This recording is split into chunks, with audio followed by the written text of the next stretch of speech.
Now on CBS 12 News, special delivery. A local man and his family with one more very big reason to celebrate Father's Day. A live look right now over West Palm Beach. Yes, a gray and dreary Father's Day. The question now, how long will it last? And a key witness set to take the stand in the case of a triple murder during a Super Bowl party in Jupiter. U.S. women's national soccer team taking on Chile. Could they coast into the Women's World Cup last 16? You're watching CBS 12 News, the one to turn to.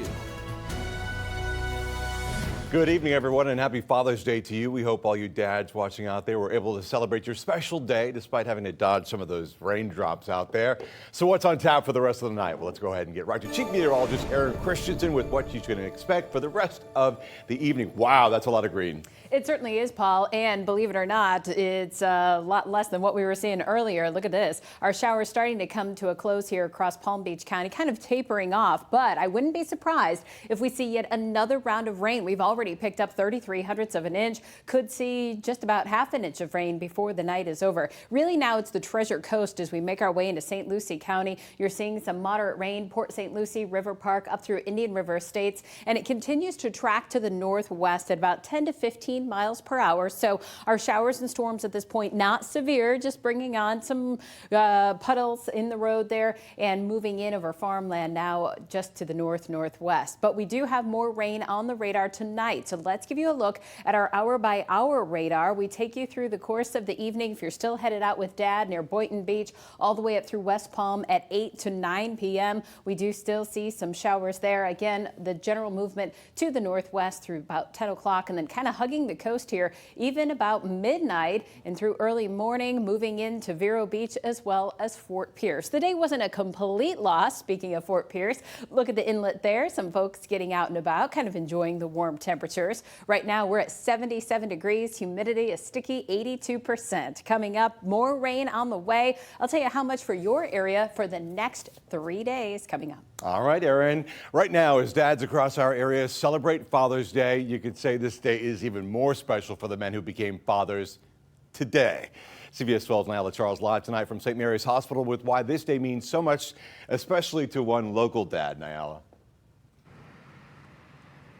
Well, yes, Paul, a father from Royal Palm Beach is welcoming his third son into the world today here at St. Mary's. And he says the birth of his son reminds him of the true meaning of the day. He's gonna cry. The third time is a charm for Mike Toussaint. He and his wife Dorothy welcomed their third baby boy today, Noah Ezekiel Toussaint. I got the name Noah from the Bible. At 6 pounds and 2 ounces, he's an early arrival that came at the perfect time on Father's Day. Being a father, it allows you to see life in a different view. It allows you to see life in a different light, you know, because things become more meaningful now. Toussaint knows this because he has 2 other sons, all under the age of 3. It's just like playing basketball. You're not complete unless you have at least 3. Toussaint says his other 2 sons are already very close, so the family is just very excited to see where little Noah fits in.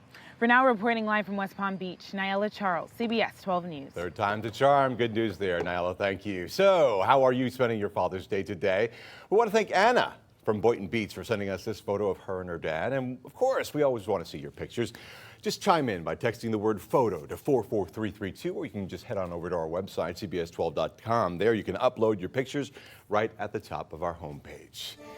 New tonight, Jupiter police arresting 3 people accused of a violent robbery happening at a complex off Center Street early Saturday morning.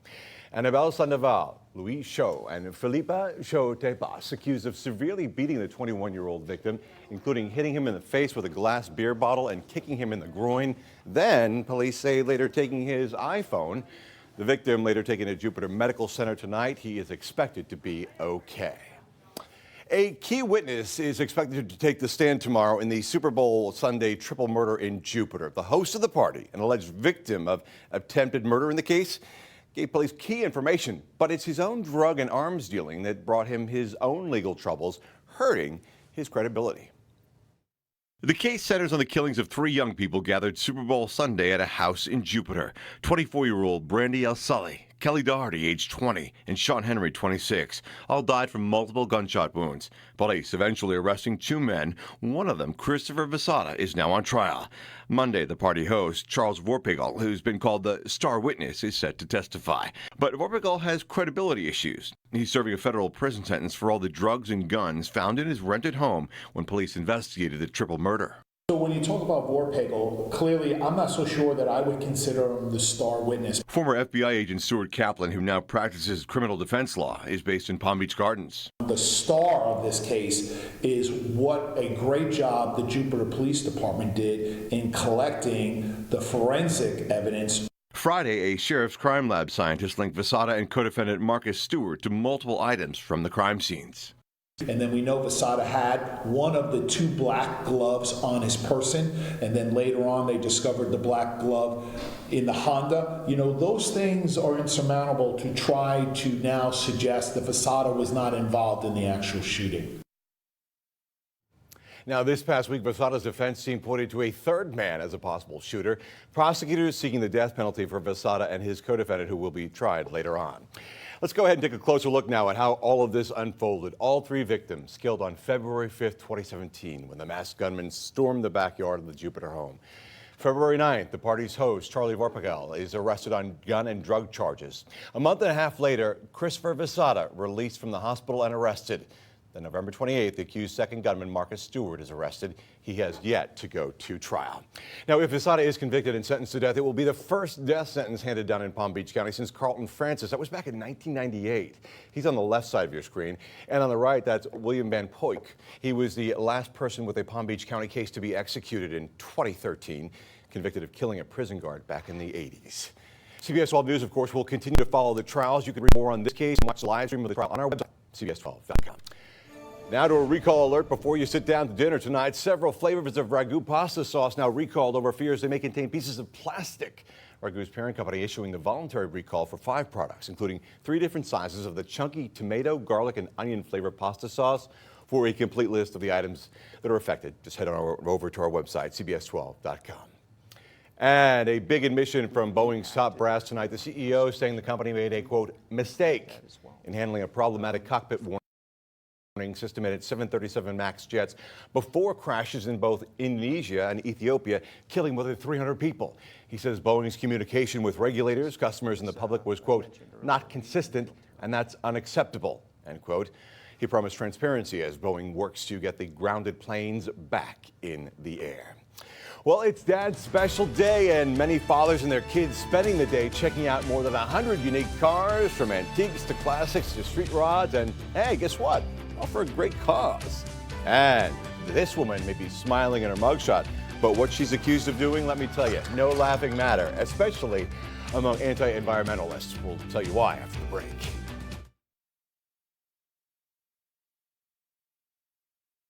Proud partner of the CBS 12 News Network, the one to turn to. Welcome back. A coalition of religious groups bailing out 3 Florida men who couldn't afford to pay to get out of jail. 3 charged with nonviolent misdemeanor offenses. Now, the Father's Day bailout, as they call it, taking place in Tampa, aimed at shining a spotlight on the issue of mass incarceration and the problems of people who stay in jail when they can't afford bail. Firefighters, look at this, rescuing 7 passengers from an amusement park ride in the heart of Orlando's tourist district. The fire department tweeting that its High Angle team rescued the passengers at the Fun Spot America amusement park after the park's Screamer ride got stuck yesterday. Wow. The ride shoots passengers strapped in their seats up and down along a column. The good news here, no injuries to report. A Chinese woman from Michigan under arrest, accused of disturbing a sea turtle nest on Miami Beach. Police there arresting this woman, 41-year-old Yekong Lu, yesterday. According to the arrest report, officers witnessed her using a wooden stick to jab at a nest as she was, quote, stomping around the nesting area. The nest was in an area closed off from the public by sticks and yellow tape. Lu is facing a felony charge of molesting marine turtles or eggs. Officers are telling us tonight that the eggs were not damaged. Well, a special Father's Day for car aficionados. Yeah, there they are right there. We'll take you to a local car show that raised money for a great cause today. Prince Harry celebrating his first Father's Day. We'll show you the new adorable photo he just shared of his son Archie. And in sports, Florida State's baseball team defeating Arkansas to advance in the College World Series. And one player, you could say, was the reason why. Anna Logan will dive into the details in sports. But right now, Erin's going to do a little dive in for some weather. This is true, Paul, and we do have more rain on the way. When will your car get another windshield wiper workout? That's coming up. Sky Team 12 drone shot of the day. Take a look at the video right here. Coming to us from Jupiter Island. Prince Harry celebrating his first Father's Day with this adorable photo of his new son. Oh, the Duke and Duchess of Sussex sharing the photo of little Archie on Instagram today with the caption, quote, "Happy Father's Day and wishing a very special first Father's Day to the Duke of Sussex." Love that. The small hand, the big hand. You can see he already has his dad, as we said, wrapped around his finger. The Royals welcoming their first child back on May 6th. And as we've said, not such great weather here in South Florida today. Still dozens, though, turning out in downtown Boca Raton for the annual Father's Day car show benefiting the Make-A-Wish Foundation. CBS 12's Chuck Weber takes us there tonight. Admiring the classics and souped-up versions of the more modern, Brian McNulty and his family spent Father's Day here in downtown Boca Raton, even with the light rain. Did not stop us. No. We, it's rain or shine. This is the 9th annual Meisner Park Downtown Drive Car Show on Father's Day, raising money for Make-A-Wish Foundation. You see, some of the vehicles in the show are covered, like this one here, with plastic, but for the most part, the drizzle has not stopped owners from showing their cars or people from coming out to look at them. It shows the support, for Make-A-Wish and for this venue. It's just beautiful. Russ Gagliano produced the event. It's a chance for the community to come out and to embrace these beautiful works of art on wheels. Art, indeed. Many of these vehicles are truly one of a kind. For the McNultys, 8-year-old Malachi had a lot to do with this Dad's Day activity. He's a young car enthusiast, and he wants to see the cars, the old ones and probably the new faster ones. The cars look good so far that I've seen. Do you have any particular favorite? Lambos and McLarens. The fancy stuff. Why not? A treat to see, even on a rainy day. In Boca Raton, Chuck Weber, CBS 12 News.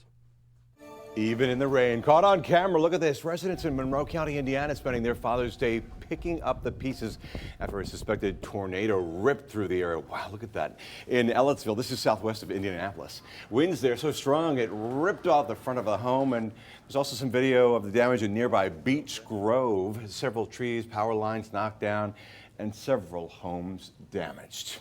Boy, and some of us are complaining a little bit about all this rain that we've had. When I say some of us, I guess I'm talking about myself again.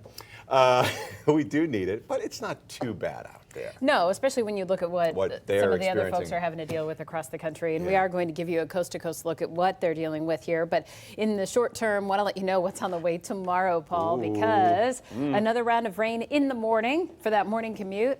Another round of rain for the evening commute as well. We are talking a solid 70% chance you will have a windshield wiper workout first thing in the morning as you're headed into work, and an 80% chance when you're headed home. So definitely keep the umbrella handy and give yourself a little extra time to get to where you're headed, because let's hope people are slowing down on the roads with that rain. An 80% chance over the course of our Monday, but our high coming down to 83 with that extensive cloud cover kind of keeping our temps in check just a bit. So where in the world's all this rain coming from? Well, it's a front that actually pushed through yesterday, and now it's lifting back to the north across the peninsula. And this is going to keep some of that deep moisture just lingering across our area. Start to get a little bit of a break here tomorrow late night, but then we see that rain moving back in on Tuesday into Wednesday. Here's that same exact radar. We just kind of give you a little bit closer look hour by hour what we're talking here. You can track the day and the time up there in your banner. Tomorrow morning, 6:30, more rain across Palm Beach County. 7:30, more rain, heavy between Boynton Beach, West Palm, right along that I-95 corridor through 8:30. Treasure Coast, at this point, you're seeing some pretty quiet conditions. Oh, but wait, by late morning, that's when the showers start moving into St. Lucie County, all the way up through Indian River, just kind of hugging the coast there. By 2:30 in the afternoon, we start to see that line of heavier showers and storms developing east of Lake Okeechobee. We advance it out through 5 o'clock, becoming widespread, albeit light rain across Palm Beach and Martin Martin counties. Seeing some heavier rain at that time for Vero Beach. By 7 o'clock, finally, the majority of it moves offshore, but we are in store for 3 really wet days here. Monday, Tuesday, Wednesday. This is what we could pick up. So over the course of the next 72 hours, an additional inch and 62/100ths being advertised for West Palm Beach. Well over 1.5 inches of rain for Delray Beach. 1 3/4 for Boca Raton. 1.5 inches for Wellington. Almost 1.5 inches or 1 6/10 inches there for Stewart. Close to 2 inches worth of rain for Indiantown, Vero Beach, Okeechobee, and Belle Glade. So we've already had quite a bit of rain, and there's more to come. We have upped our chance for showers and storms Monday to 80%, 70% chance on Tuesday. I can hear Paul over there already. He's going, oh. Really? I gotta drier move. by the I have to weekend. A move. 20% chance for rain on Saturday, Sunday, a 30% chance. But that drying trend comes with a caveat. We're going to be warming up. Coast to coast, the wet weather right now across the Dallas area, and still some activity moving through St. Louis. Not a big risk that these storms coast to coast are going to turn severe tomorrow. But boy, there's more on the way. One after another after another. And that means some of those areas here from about Arkansas all the way up through Missouri, Illinois that have already seen some flooding. They're going to pick up even more rain, and the flood stages there still quite high across those rivers. Here's your 7-day forecast. Well, Paul, an improving condition by Thursday, 40% chance for rain, 30% Friday, 20% by Saturday. Now, the South Florida Honda Sports Report. The U.S. women's soccer team is a bad group of women. No, not bad athletes. Bad as in you get better and you get better. You better get out of their way, like me. I need to get out of my own way to say that because they are coming at you with everything they have, which is what the team did today. U.S. taking on Chile in the World Cup, 11th minute, and Carly Lloyd sends one into the net to take a 1-0 lead. Now her teammate Julie Ertz fired one in the 26th minute off of a corner kick as the United States took a 2-0 lead. Lloyd would tack on her second goal of the day and the final one of the game as U.S. defeated Chile 3-0. Now the U.S. clinch a spot in the round of 16 of the Women's World Cup. Well, to the links now. The final round of the U.S. Open just got underway, and Gary Woodland entered today in a pretty good spot. You're looking at footage from round 3 of the Open, where Woodland held a one-shot lead at the end of Saturday, carding an 11 under on the tournament. Now, the best finish that he's had at the U.S. Open was back in 2011 when he tied for 23rd. But the best thing Woodland has ever done is be a dad. Being a father is as good as it gets. You know, I got 2 more on the way, which will really make life really real. But it's exciting. You know, he's a ball of fire, and I look forward to getting home with him next week.